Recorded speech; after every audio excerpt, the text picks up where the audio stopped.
Hello hello! Alors aujourd'hui je vous fais une petite vidéo toute simple, toute courte parce que j'étais en train de penser aux carottes. En fait très souvent il m'arrive de d'éplucher deux trois carottes et puis de laisser le reste là et puis même de le laisser tellement que je finis par ne plus rien savoir en faire.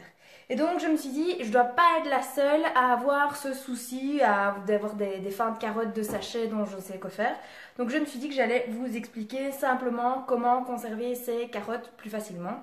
Donc, moi, ce que je vous conseille quand vous achetez un kilo de carottes, vous les épluchez toutes.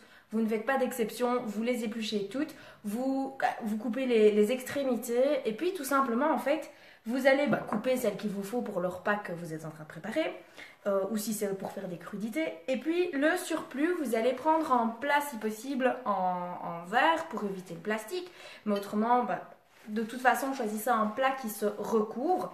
Et vous allez prendre, alors chez nous ça s'appelle un essuie-tout, je pense qu'en France ça s'appelle un sopalin.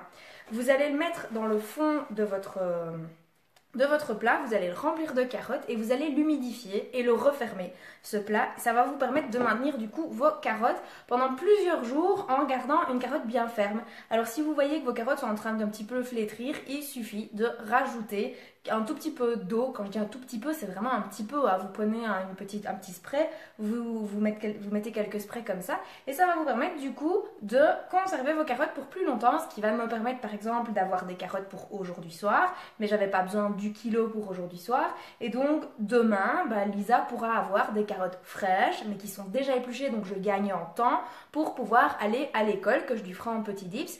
Et si vous voulez une deuxième manière d'utiliser les carottes quand vous en avez beaucoup, vous les épluchez toutes, vous les cuisez toutes, et puis vous utilisez la partie qu'il vous faut, et le reste, vous le mixez avec un petit peu d'huile de colza, des graines de cumin par exemple, un petit peu de purée d'amande, de purée de noisettes, ou des pignons de pain ou des noix de cajou par exemple, et ça va vous permettre tout simplement avec un petit peu de pâte de bouillon bio de faire une tartinade végétale que vous pouvez mettre sur vos tartines. Bref, c'est super facile, c'est délicieux, c'est aussi une manière d'accommoder les restes et d'utiliser ces carottes sans devoir les déjeter. Donc voilà, je vous souhaite de passer une excellente journée. Pensez à vous abonner à la chaîne soit en haut soit en bas, et je vous souhaite encore de passer une bonne journée. Ciao ciao!